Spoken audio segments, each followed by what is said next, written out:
I still remember the exact moment I saw the message from my mom. It was late afternoon, the kind of quiet hour when the world feels like it's slowing down, and you expect good news or at least something normal. Instead, there it was, a text that cut through the calm like a cold knife. "We're having Thanksgiving at the house this year," she wrote. "But you're not invited." No explanation, no softening of the blow, just that sentence, simple and brutal. I stared at my phone for a long time, trying to make sense of it. Not invited. After all these years, all the holidays we'd spent together, I was suddenly not welcome. My heart sank, but I didn't react with anger or panic. Something inside me just told me to be quiet and listen. Then came the call, not from my dad or brother, but my mom herself. Her voice was clipped, rehearsed, like she'd been told exactly what to say by someone else. "Your brother is bringing his girlfriend to meet the family," she said carefully. "He doesn't want you there because your blue-collar job would embarrass him." I felt like the floor dropped beneath me. My own mother, the woman who gave me life and raised me, was telling me my honest work was shameful. She was telling me that because I chose a different path, because I wasn't the polished, college-educated professional my brother was, I didn't deserve to be part of the family celebration. But I didn't yell, I didn't argue, I didn't beg. I just said quietly, "I understand." Those words weren't just acceptance, they were armor. I knew that no amount of fighting or explaining would change their minds. Their world was too small, their pride too fragile. And so, I let it go, at least on the surface. But deep down, I felt a fire start to burn. Not anger aimed blindly, but a slow, building resolve. Something was wrong here, not with me, but with the way they saw me. Something was hidden beneath their polished smiles and perfect family photos. And I knew, somehow, that truth would come out. The days after that call were the hardest. I sat alone on my worn-out couch, the smell of my blue-collar job still clinging to my clothes, the grease, the sweat, the honest exhaustion. I thought about all the Thanksgivings past, all the laughter and food and stories shared around the table. And I wondered how it had come to this, a family divided not by love, but by status and shame. I thought about my brother, the golden child, the one who always had everything handed to him on a silver platter. The one whose perfect job, perfect girlfriend, and perfect life made mine seem invisible, but I also knew there was more to his story. Something he wasn't telling anyone. I didn't call my parents back. I didn't try to fight for an invitation. Instead, I buried myself deeper into my work, the one thing that gave me pride. My hands were rough, my clothes often dirty, but every paycheck was mine, earned by honest sweat, not by pretending to be someone I wasn't. Every night I replayed my mom's words over and over. "Your brother doesn't want you there." It was more than exclusion, it was rejection. And yet in that rejection, I found a strange kind of clarity. If my family couldn't accept me for who I was, then maybe I had to show them who I really was. I began to notice things, little cracks in the perfect family image. The way my mom's voice faltered when she mentioned my brother's girlfriend. The subtle glances my dad would exchange when he thought no one was watching. The silence that hung heavy on the phone lines after every family update. Something was brewing beneath the surface, something they were desperate to keep hidden. And as much as they tried to shut me out, I knew the truth had a way of coming to light. 5 days after that cold rejection, when I had almost convinced myself to let it all go, there was a sharp knock at my door. I opened it to find my parents standing there, not with warm smiles or holiday cheer, but with anger and desperation in their eyes. The roles had suddenly reversed. They weren't the ones deciding anymore. They were the ones begging. They'd found out something about my brother's perfect girlfriend, something that shattered their carefully built world. And suddenly, the man they had called a loser, the blue-collar worker they wanted to hide from their friends, was the only one who could fix it. I stepped back and let them in. The fire inside me was no longer quiet acceptance. It was a steady, unyielding flame. This wasn't just about Thanksgiving anymore. This was about family, truth, and the price of pretending to be perfect. And I was ready for whatever came next. After that stormy Thanksgiving message, I guess it makes sense to start at the beginning who I am, what my life looks like, and why my family thinks I don't belong at their table. My name's Jake. I'm 35 years old, live in a small town just outside of the city, and I work as a mechanic at a local garage. It's not glamorous work by any stretch, but it's honest, steady, and something I'm proud of. I fix cars every day, everything from beat-up old pickups to the occasional luxury sedan. People often ask me if I want more out of life, if I regret not going to college or chasing a better job. Honestly, I don't. I'm the kind of guy who finds satisfaction in hard work and seeing the results of his labor. There's something grounding about getting your hands dirty, knowing you're keeping someone safe on the road. I take pride in what I do, but not everyone in my family sees it that way. My parents, well, they come from a more traditional background. They grew up believing success means climbing the social ladder, having a white-collar job, and maintaining appearances. My dad's a retired bank manager, and my mom spends her days volunteering in the community and attending social events. To them, image is everything. My older brother, Chris, fits that mold perfectly. He went to university, landed a fancy corporate job in the city, and never misses a chance to show off.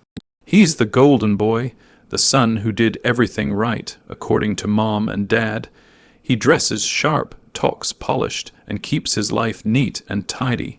His girlfriend, whom they're so eager to impress, is from a wealthy family, a lawyer with the perfect resume.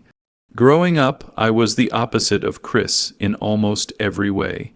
While he was busy with his studies and extracurriculars, I was working part-time jobs, helping out wherever I could. Our parents always praised Chris loudly, showering him with attention and expectations. For me, it felt like I was always the background character, seen but not truly valued. It wasn't just about jobs or money. It was about who I was beneath all that. I'm the kind of guy who listens more than he talks, who prefers quiet moments over loud parties. I value honesty and loyalty, and I've always believed that hard work is its own kind of success. But when you're constantly compared to someone else, especially someone like Chris, it's easy to feel overlooked. I've had my share of fights with mom and dad, arguments about what I should be doing with my life, about why I wasn't more ambitious, about how I didn't fit the image they wanted to show the world. One time, after a particularly harsh lecture from Dad about making something of myself, I remember walking into the garage, wiping grease off my hands, and just sitting there in silence. It stung deeply, but it also sparked something. I realized I wasn't going to live for their approval. I had to live for me. That's not to say I didn't want their love. I wanted it desperately, but love from family sometimes comes wrapped in conditions. Conditions I wasn't willing to meet by pretending to be someone I'm not. So I carved out my own path, even if it meant being the black sheep. I worked hard, saved money, and built a life I'm proud of, even if it didn't have the flashy markers my family admired. My garage job doesn't pay as much as Chris's corporate gig, but it pays the bills, keeps a roof over my head, and gives me dignity. I'm not ashamed of my hands, rough from labor. I'm proud of the life I'm building, one wrench turn at a time. And yet, every holiday, every family gathering, reminded me that to them, I was still the loser, the one who didn't belong at the table, the one who was embarrassing.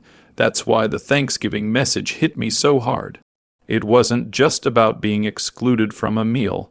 It was about being erased, dismissed, and judged by a standard I never agreed to. But I didn't let it break me. I knew who I was, and I knew what mattered. Despite all the rejection, I kept my head high. Because humility doesn't mean weakness, and pride in your work doesn't require anyone else's validation. This wasn't just a story about family drama. It was a story about resilience, about holding on to your worth when everyone else tries to take it away. And believe me, that story was just beginning. Thanksgiving arrived with a quiet that was louder than any argument or shouting match could ever be. I woke up that morning knowing full well I wouldn't be at the family table. No calls, no invitations, just an empty space where I used to sit. It was strange, like a tradition I'd taken for granted had suddenly vanished overnight. I imagined the house, buzzing with activity as my parents prepared the big meal. The smell of turkey roasting, pies baking, the clatter of plates and cutlery, the familiar voices. But this year, the voices wouldn't include me. I pictured my brother, Chris, probably standing in the living room, grinning smugly as he showed off his new girlfriend. The way he always did, like he owned the room, like he was the king of our little world. I knew he'd talk about me too, in that condescending tone he used when no one was watching. They said Jake's still working at that garage. I could almost hear him say, "Hard to believe, right? I mean, who wants to be a mechanic these days?" And my parents, God bless them, would probably nod politely, putting on their best smiles, trying to act like everything was perfect. The kind of pretentious behavior that made me feel like a stranger in my own family. But even as I imagined all this, I refused to let bitterness take hold. Instead, I spent the day in solitude, not out of sadness, but out of choice. I woke early, brewed a strong cup of coffee, and sat by the window watching the sun rise over the quiet streets. The world was calm, untouched by family drama. I called a couple of friends, those who'd been like family to me over the years. We shared stories, laughed, and reminded each other that family isn't always about blood. It's about who shows up when you need them. Later, I went for a long walk. The crisp autumn air was refreshing, and the crunch of leaves beneath my boots felt grounding. As I walked, I thought about all the Thanksgivings I'd spent feeling like the odd one out, the invisible brother. But this time, I wasn't invisible. I was just choosing not to be part of the show. I stopped by a small diner where the owner knew me by name. They were serving a simple Thanksgiving meal to anyone who walked in. I sat alone at a corner table, savoring the food and the quiet. There was something beautiful about that moment, about finding peace in solitude, about celebrating in my own way. Throughout the day, I felt the weight of exclusion, sure. It wasn't easy to know that my family was together, laughing and sharing stories, while I sat miles away. But I also felt something else, a quiet dignity, because I hadn't done anything wrong. I hadn't betrayed anyone or made bad choices. I was living my life honestly, with integrity. And sometimes family can't see that when they're blinded by their own pride and expectations. That Thanksgiving, I didn't just sit out a meal. I took a step back and saw the bigger picture. I realized that true belonging doesn't come from fitting into someone else's mold. It comes from being true to yourself, no matter what anyone else says. And that day, as the sun set and the world grew dark, I made a promise to myself, no matter how many times they tried to push me away, I wouldn't let it define me. Because I was more than their judgment, I was Jake, a man who knew his worth, and that was enough. Even after Thanksgiving had come and gone, the silence from my family wasn't the kind that brings peace. It was heavy, like a curtain hanging over every conversation, every message, every passing day. I could sense it. Something was off beneath the surface, like the calm before a storm. The perfect image they'd worked so hard to maintain was fragile, and I was starting to see the cracks. My brother Chris, the golden boy, who always seemed so confident and in control, suddenly felt different to me. The way he talked to our parents during the last phone call, a little too rehearsed, a little too guarded. The way my mom's voice wavered when she mentioned his girlfriend. There was something they weren't saying. Something they were desperately trying to hide. I kept replaying their words in my mind, searching for clues. What was it about this girl-friend that made them exclude me so completely? Why was my blue-collar job a bigger threat than any scandal or mistake they could have feared? It didn't add up. I knew my family's pride ran deep. They valued appearances above all else, the right job, the right friends, the right lifestyle. But even pride has limits, and when you start covering up something truly serious, the cracks begin to show. I found myself thinking more and more about what perfect really meant in their world. Was it just a carefully crafted illusion? A mask worn to keep up with neighbors, coworkers, and church members, because perfection can be dangerous. It can hide lies, betrayals, and secrets that no one wants to face. And maybe, just maybe, the brother's girlfriend wasn't as perfect as they wanted everyone to believe. I couldn't shake the feeling that beneath the polished smiles and fancy dinners, something was simmering. Something that would explode and force everyone to confront the truth. In those quiet moments, I reflected on what family really meant to me. Was it the social status, the approval from others, or was it something deeper? I realized that my integrity, the values I lived by, were worth more than any image or title. They had built their world on judgment and exclusion, but I had built mine on honesty and resilience. That contrast became clearer every day, and though they tried to shut me out, I knew that the truth had a way of coming to light, no matter how hard you tried to bury it. So I waited, patiently, calmly, because I was ready for whatever came next. 5 days after that cold, empty Thanksgiving, just as I was settling into the rhythm of my own life again, there was a knock at my door that shattered the quiet. I wasn't expecting anyone, not my parents, certainly not on this day. When I opened the door, I saw their faces, Mom and Dad, but they weren't carrying smiles or holiday cheer. Instead, their eyes were wild with anger and desperation. Mom's lips trembled, and Dad's jaw was tight, like they had just come from some terrible confrontation. "What are you doing here?" I asked, stepping aside to let them in. Mom's voice was strained. "We need to talk." "Now?" I led them into the small living room of my modest apartment, the one they'd always looked down on, the one they thought was beneath them. But today, that place felt like a refuge, a safe ground I controlled. They didn't waste time. Dad took a deep breath, then blurted out, "It's about your brother's girlfriend, the one we were so proud to introduce to the family." I nodded slowly, signaling for them to continue. Mom's eyes flickered nervously, but she pressed on. "We found out something very serious." I could feel the weight of those words hanging heavy in the air. Serious? What could be serious enough to shake their perfect world so badly? Dad's voice dropped low. "She's not who she says she is. There are things in her past that we didn't know about, things that could ruin everything." I sat back, watching their faces, the fear, the shame, the frantic need to explain. For once, the perfect image they'd clung to was crumbling before my eyes. Mom's voice cracked as she confessed, "We were wrong to exclude you. We thought you wouldn't understand because of, well, your job, your lifestyle. But now we see that you're the only one who can help us." It wasn't a plea for forgiveness. It was a desperate admission that they had made a mistake. I felt a strange mix of emotions, vindication, yes, but also caution. I wasn't going to rush to save the day just because they finally saw me as useful. I knew better than that.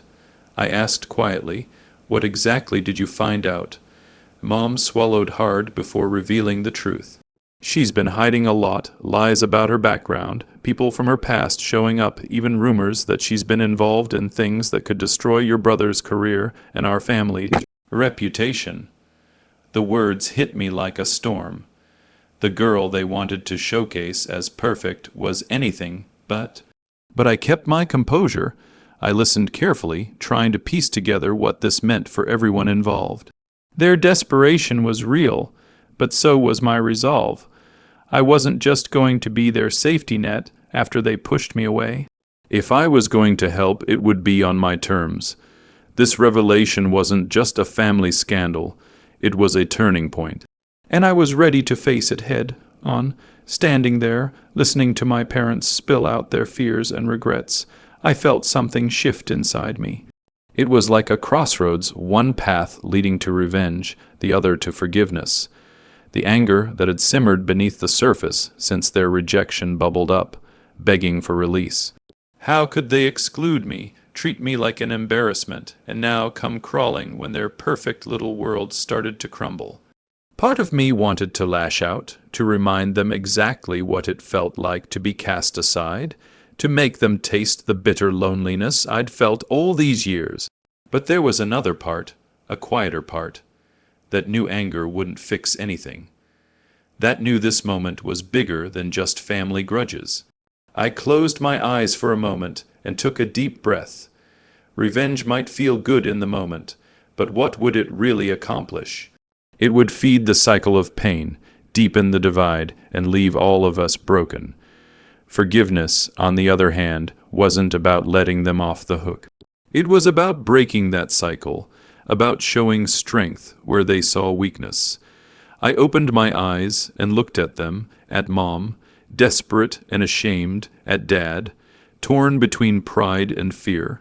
I want to help, I said slowly, but this can't just be about fixing a problem to save face. It has to be about truth, about being honest with each other. They nodded, relief flooding their faces. That was when I realized something. The real issue wasn't just the girlfriend's secret. It was the hypocrisy of a family that valued appearances over authenticity, that judged me for my honest work while hiding their own shame. I decided I wouldn't just solve their problem quietly. I'd make them face the truth about themselves, too. I would use this moment, not for petty revenge, but as a lesson about pride, compassion, and what it really means to be family.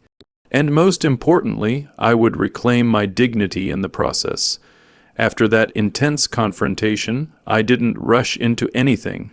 Revenge isn't about explosions or dramatic showdowns, at least not the kind that lasts.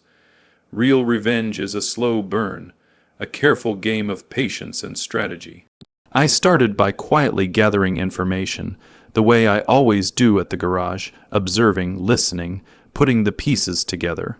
First, I reached out to a few old friends who worked in areas my parents never thought I'd have connections. People who could help me verify the rumors about Chris's girlfriend without raising alarms. What I found confirmed the worst. She had a history of lies and manipulations, carefully hidden beneath a polished surface. But more than that, I discovered that Chris himself was complicit in keeping the truth from our parents, desperate to protect his image at any cost. With that knowledge, I didn't confront them head on. Instead, I let the truth slip into conversations at family gatherings, gently sowing seeds of doubt and curiosity. I asked questions that made them think, subtle remarks that couldn't be ignored. I didn't attack. I simply held up a mirror to their own hypocrisy. And slowly I saw cracks forming. My parents, once so sure of their perfect family, began to second-guess their judgments. I caught my mom watching me with something like respect, or maybe it was regret. Dad's silence grew heavier, weighed down by the things he hadn't said. Chris's smug attitude started to fade too. He wasn't used to losing control, and the uncertainty made him anxious. I didn't need to raise my voice or make threats. My quiet confidence, my steady refusal to be the scapegoat anymore, spoke louder than words. It was a turning point, not just for them, but for me. I realized I wasn't just the loser they painted me as. I was a man who had weathered rejection and come out stronger, a man who owned his worth without needing their approval. And that strength changed everything. Family dinners became more tense, but also more honest. Conversations that used to skirt around the truth now edged closer to it. I could see the regret starting to seep in, the realization that excluding me had been a mistake. But more importantly, I saw that they were beginning to understand that true family isn't about appearances or social status. It's about honesty, respect, and unconditional support. By the time the next holiday rolled around, the table looked different. Not perfect, maybe, but real. And I was there, not as the outsider, but as someone who had earned his place. The moment I'd been building toward finally arrived the day I faced them all, not as the ignored brother, but as the man holding the undeniable truth. It started with a family gathering, not for a holiday, but an urgent meeting called by my parents. They said it was about clearing the air, but I knew it was more than that. Chris was there, his usual smugness replaced by a flicker of nervousness. Mom and Dad looked tired, weighed down by the secrets they'd tried so hard to bury. I walked in calmly, eyes steady, heart firm. No anger, no begging, just truth. I began by laying out everything I'd learned, the lies, the manipulations, the cracks in their perfect facade. I didn't shout or accuse. I spoke plainly, letting the facts speak for themselves. Chris's face paled as the details unfolded. The girlfriend he'd tried so hard to keep hidden was exposed for who she really was. His carefully constructed image began to crumble before everyone's eyes. Mom's hands trembled, and Dad's jaw clenched tightly. For the first time, their pride was replaced by shame. They looked at me, the brother they once dismissed, with a mix of disbelief and reluctant respect. I told them what I'd known all along, that dignity and authenticity mean more than social status or appearances. That family isn't about perfection, it's about acceptance, and that no one has the right to judge another's worth based on their job, their friends, or their lifestyle. Chris's downfall was swift and undeniable, his arrogance replaced by a desperate need to salvage what was left. But the real reckoning was with my parents, who had to confront their own biases and mistakes. In that room, the walls they'd built around themselves began to crack. I didn't gloat or celebrate. I simply stood tall, the man who had been overlooked and underestimated, now unshakable in his truth. And as the meeting ended, I knew something had changed forever, not just in them, but in me, because I had claimed my place not by tearing others down, but by standing firm in who I was. And that was the real victory. After that intense confrontation, life didn't suddenly become perfect. Families rarely do, but something fundamental had shifted inside me and between us. I found myself reflecting on what family really means. Not the polished photos or the holiday dinners where smiles sometimes felt forced, but the deeper connection beneath it all. Family is messy, it's complicated, it's full of mistakes, regrets, and moments of pain, but it's also where we learn to forgive, to grow, and to love despite everything. I realized that my worth wasn't defined by my family's acceptance. It was defined by how I saw myself. I embraced who I was, a hardworking man, proud of my honest job, grounded in my values, and resilient in the face of rejection. Success, I learned, isn't a paycheck or a title. It's waking up every day knowing you stayed true to yourself. I started measuring my life not by their standards, but by my own, and that freedom was powerful. I rebuilt relationships slowly, not to please them, but because I wanted real connections based on respect and understanding. I stopped letting their judgment define me, and instead focused on becoming the best version of myself. That journey wasn't easy. There were days of doubt, moments of loneliness, but every step forward was a victory. To anyone listening who feels overlooked, rejected, or underestimated, know this: your value isn't determined by others. Hold on to your dignity, stand firm in your truth, because true strength comes from within. And no matter how hard the world pushes you down, you have the power to rise. That's what I learned from my story, and that's the message I want to leave with you. Be proud, be resilient. Be you, because in the end, that's the greatest victory of all. As the dust settled from everything that had happened, I began to see the future in a new light. The pain of rejection, the sting of exclusion, and the weight of judgment didn't disappear overnight. But they no longer controlled me.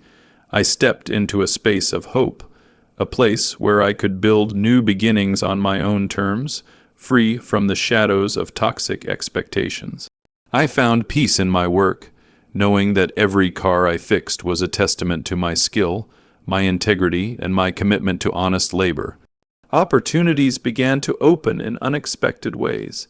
People who saw beyond my blue-collar jobs started to recognize the man behind the hands, the man who never gave up. New relationships blossomed, built on authenticity rather than pretense. Friends who accepted me as I was, partners who saw my value without conditions. And though family would always be part of my story, I learned to protect my heart from those who couldn't love me fully. I embraced a future defined not by where I came from, but by where I was going, and that journey is still unfolding. To anyone out there feeling lost or excluded, remember this: your story isn't over. Every ending is just a new beginning waiting to happen. Hold on to your truth, believe in your worth, because the best chapters are still ahead. And no matter what anyone says, you deserve to be seen, to be heard, and to be loved exactly as you are. That's the promise I hold on to, and that's the hope I leave with you today.